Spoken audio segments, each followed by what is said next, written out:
this morning is so beautiful, and I don't know if you guys noticed it in that little clip, but Lily went right. I was filming out our front windows and Lily went out. Anytime she sees a sunset or a beautiful sunrise, she has to go out and take pictures. It is like one of her favorite things. She loves especially sunsets, but sunrises too. But as I was filming the sky out my front window, Lily went running past all excited.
Hello, welcome to Vlogmas day 14, right?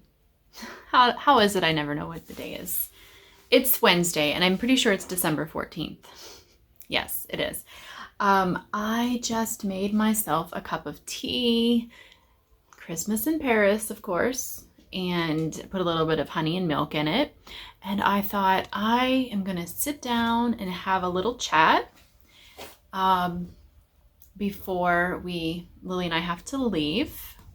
So she has her updosing appointment today at her allergist, and just like most things, that's an hour drive from us. So we leave here around 11 and her appointment's at 12:15.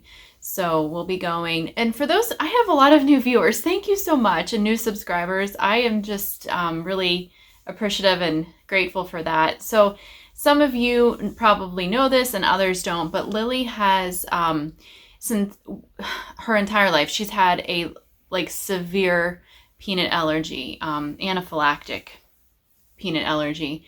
And for the last, it's been almost a year, because we went to her very first appointment during Vlogmas last year. So, and then she started immunotherapy for the peanuts back in January of this year.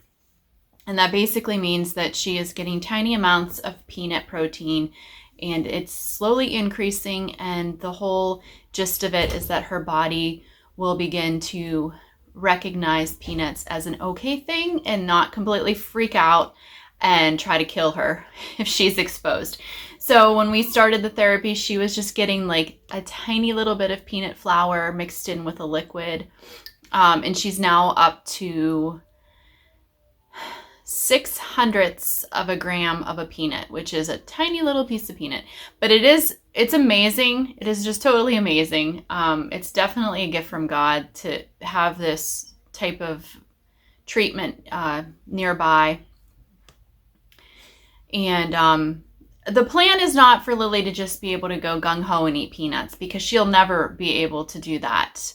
But the plan is that if she's accidentally exposed to peanuts, that this therapy will save her life, which she has had accidental exposures several times. So, and they're always scary. So yeah, so we leave for that.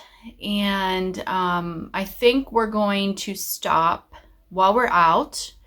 So the office is in an area where there are some shops, and there is a consignment shop called Plato's Closet. I don't know if that's like an entire United States thing or that's just an East Coast thing. But it's basically secondhand clothing. It's like higher end clothing. So nicer quality clothing than what you would just most likely find at Goodwill. We're on the hunt for jeans for Lily. She needs some new jeans.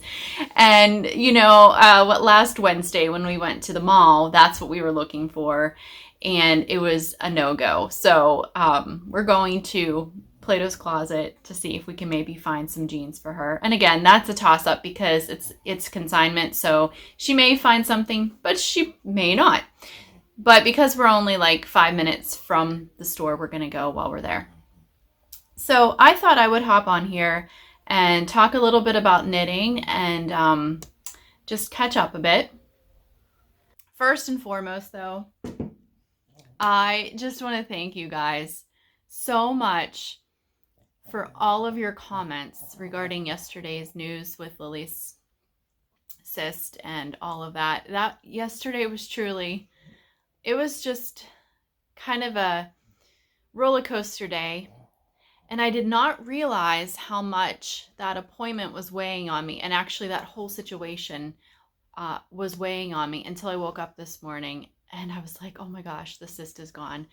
And it's miraculous. I say it's miraculous because the cyst that she had was huge. It was huge. And they called it a complex cyst. So it wasn't one that typically would just dissolve on its own. A lot of women get simple cysts that just kind of burst or they reabsorb and then the pain goes away and, you go on with your life. This is an ovarian cyst, by the way. But both, like the first one she had was a complex cyst. And then the second one that showed up on the ultrasound in October was also a complex cyst. And it was literally bigger than the size of her uterus. So this is why I am just like, and I'm not going to keep going on about it, but I just want you all to know my excitement with how the day yesterday went down. Just like, it was just, and then all of your kind comments and, you guys are rejoicing with us. So thank you so much. That means so much to our family. It really, truly does. You don't even know. So yes. Okay. So now that's done. That's out of the way. Let's move on to some knitting. I've had a couple people ask me how I knit my socks. Well, it depends. If I'm just doing like self-striping yarn, I almost always do just a plain vanilla sock. And so I have this one here as an example. This one is for my foot. So I cast on 60 stitches and I used a size 1 needle for this sock, but honestly, I wish I would have used a size 0. That's in US measurement because I would have liked a little bit of a tighter gauge. I wanted to interrupt to show off my socks. Okay, hold on. Let me see if... Can they see? Hold on. Wait, let me take the phone off the tripod. I'm gonna have to... Oh, these are another pair. Okay, so yeah, I was just talking about, because some people had asked how I knit my socks. So I made Lily these socks. I'm not sure when I made them. A couple of years ago? Something like that. And I make hers the same way I make mine. Her feet are a little bit smaller than mine. So I just make the length of the foot a little bit shorter than what I make mine. Okay. I wear my hand knit socks every day. Yeah, they're awesome, aren't they? Mm-hmm. Okay, there we go. So, like I said, I wish I would have used a size 0 because I have really skinny feet. And these fit me, but they feel slightly loose, and I'm gonna be honest, I like my socks to fit real snug.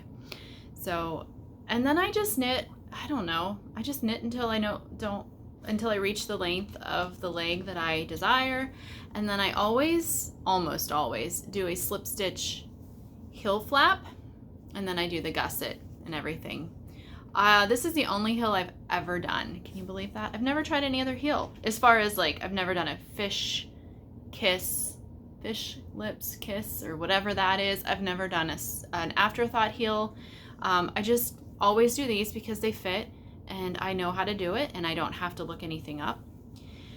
And then I just knit my foot to length, and then I do decreases and almost always Kitchener stitch it shut. So that is how I do my basic vanilla socks. If I'm knitting for my husband or my son, Ian, their feet are bigger, so I typically cast on 64 stitches on a size 1 needle. And if I go down to a 0 for a tighter gauge, I will do like a 68, I think, but typically I do size 1 needle and I do a 64 stitch cast on. And then a couple patterns that I really like if you want a more textured sock. I thought I would talk about that. So one of my go-to textured patterns that I knit is the first one is the Hermione's Everyday Socks, and I have knit this pattern over and over and over again. It's so simple, it's easy to memorize. In fact, I haven't made a Hermione's Everyday Sock for a long time, so I need to do that because it's a really enjoyable sock pattern, and it's free. It's a free pattern. And then this other one that I've knit multiple of is also a free pattern, and this is called the Simple Skip Socks, and I've made multiple. And this is nice because it has this really pretty little thing here that looks like a tiny cable, but it's not a cable. And then it's also ribbed, so it is a snugger sock, which is nice. And I'll link both of those patterns down below for you guys if you care to check them out. They were free, so I'm assuming that they still are free. They've been free for a very long time. Okay, speaking of knitting, I would be remiss if I did not mention what I'm wearing. And this is my Drama sweater by Jennifer Steingass. This is, for those of you who have been around for a while, you probably know I have knit 2 of these in the exact same yarn. One for my daughter, I knit hers first, and then I loved it so much that I knit myself one. And it has the color work on the yoke, on this down at the sleeve, and then also down at the bottom, right before the ribbing on the bottom. So this I knit in Drops Air, which I love that yarn. I love Drops Air. It's so soft and it's honestly really, really warm. In fact, I'm sitting here in the house and I'm kind of sweating. So, also want to show you real quick some of the progress I've made on this prayer shawl that I'm working on for my neighbor. I just haven't had a whole ton of time to knit lately, and when I've been in the car a lot, and when I knit in the car, I typically just take a sock because it's so small and I can just stick that in my purse. This is a little bit bigger, but you can see it's growing. It is definitely growing. And this is just kind of like I'm using the pattern The Age of Brass and Steam very loosely, and it is a free pattern as well. So yeah, that's going there, using Yarn Bee Rustic Romantic in the Red Rhodes colorway. Okay, and then the last knitty thing I want to talk about is a last minute Christmas gift cast on, and I'm talking last minute because I need to get this done like really soon, like pronto. So I'm going to knit a Pearl Soho bandana cowl, which has been on my Ravelry list for years, and I know that pattern is all the rage right now. But I had the intention of casting on, and then when I was seeing everyone's patterns come up on Instagram and stuff, I was reminded of how much I wanted to knit that. But I'm actually going to knit this for someone as a gift, as I said, and I'm going to use yarn that I've had for probably 10 years. So we used to vacation in Chincoteague, Virginia, on Chincoteague Island, and there was a yarn store there, and I bought this one time, and the lady that owned the yarn store also hand-dyed yarn, and she had a whole line that she dyed inspired by things on Chincoteague Island. And this one, I left the ball band out in the kitchen from when I was winding it, but I would have already shown the color, and I honestly I don't know if that yarn shop exists anymore. I don't know, like I doubt you can even get this yarn anymore. But it's a really pretty color. And I think this will be a good color for the recipient. And then this is kind of like, I think this is a worsted weight. It looks like it's a worsted weight to me. But I'm thinking about holding it double with this. This is a Madeline Tosh, and I would say it's a sport weight. But I'm thinking about holding these two together, just so I want a nice, warm, squishy cowl. And so I'm going to try it. I'm going to cast them on held together. And then if it's too big, if I think it's going to be too big, I will just, I'll adjust it after that. But I want to at least try it. So I'm going to cast on these together and knit that up. And I think that it's probably going to be a fairly quick knit. That is what I'm banking on anyway, because yeah, like I said, time is of the essence with this gift knit. And I said I wasn't really doing any gift knitting this Christmas, but I lied. So there we go. All right, well, I'm going to go because I have to leave here in less than an hour, and I want to get the house vacuumed and get some laundry stuff wrapped up and get some dishes done, check on Lily's school, and then we're going to be leaving and heading out to her appointment. Okay, so I thought I would show you what I have to do for when I make doses for Lily. For anybody anyone that's interested here, how about that? That might be better. So I bought this scale that is a very accurate. It measures to like the 100th of a gram. Yes. Anyway, and then I basically just take a peanut and I cut it, and it's a lot of guessing because I have to measure it. And so today, because she's up dosing, I've been measuring out 0.06 grams of peanut, but today, because she's going to be increasing her dose, I'm going to be measuring out 0.07 grams. And then I just kind of eyeball it, and then I stick it on the scale, and most of the time I have to cut more off. So, or I didn't cut enough, and then I have to start all over. But it's just so weird to have peanuts in our house because we haven't had peanuts in our house for over 15 years. Actually, even longer than that.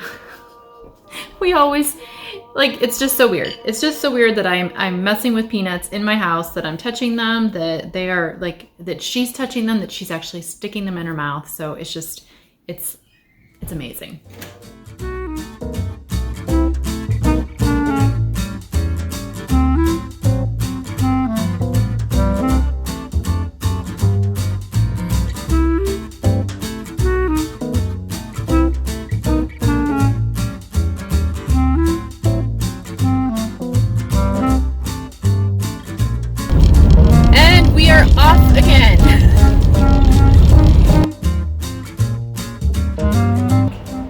So Lily just informed me that she thinks she's gonna like the taste of peanuts now. The first time she tasted a peanut, which was several weeks ago, she thought it tasted like acorns. That was like 2 months ago. Was it 2 months ago? It probably was. It was like No, you're right. That was a long time so ago. That was 2 months ago. Oh my goodness. So that was like 8 weeks ago. I can't keep track of time. This is my Pinterest board, and it makes me so happy. This is her happiness Pinterest board. Yeah, I look at it whenever I need to be cheered up. So it's basically all mountains and trees. This reminds me of skiing. All of those places would make me happy too. Yeah, awesome.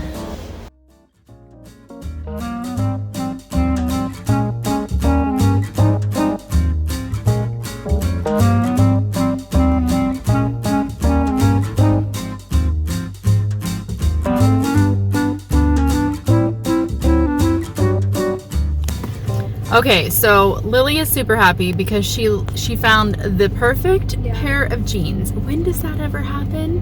I know, really. Like, we went to the mall last week. See, we just need to and go I went to so many stores and like nothing. Yeah. So we found them at Plato's Closet, that consignment store. And I also found multiple things. Like all their clearance was 50% off today, so I found a bunch of stuff for Ian, and I got some stuff for Brad.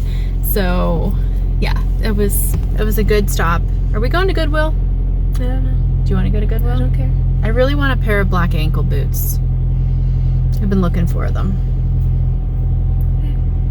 I think we're gonna go to Goodwill, just real quick, because it's literally just down the road. I also found a really pretty, like, plum velvet dress. Oh, that's right, you did. Yeah, so she has to alter that one a little bit. But so it's long. It's really long. It's actually dragging on the floor long for her. So it's so pretty though. Like, I kind of wish I didn't have to cut it, because with heels it'd be fine, but I need it for weddings. She needs it to work when she goes to weddings to take pictures. But you're really handy with the sewing machine, so you'll figure it out. Oh no, I'm not worried about it. I just like how long it is. But... Oh, I see. Okay, well, we're gonna head over to Goodwill.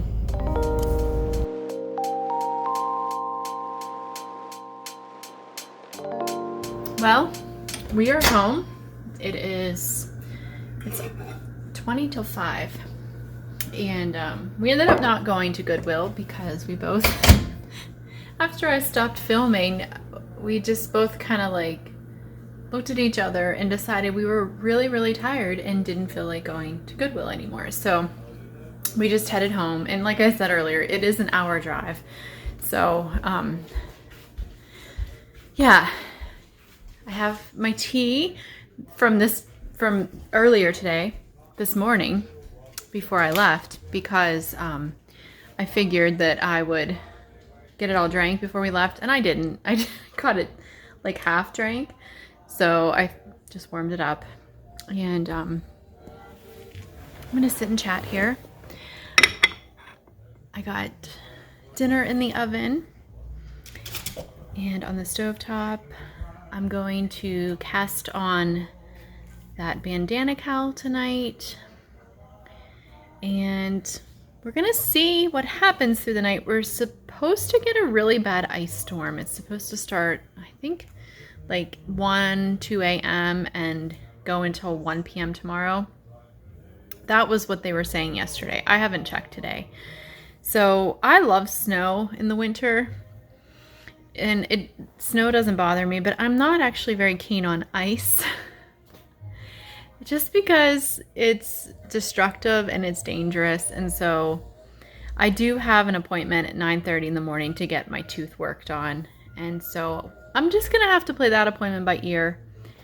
My dentist is only 10 minutes from here, but if it's really bad and the roads are really icy, I'll just cancel and reschedule it again. Yeah, but it's not really worth going out on bad iced roads. Snow's one thing, ice is another.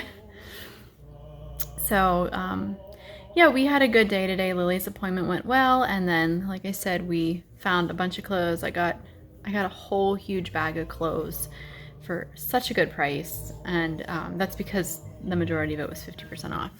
And it's a consignment store, so the prices already weren't too bad.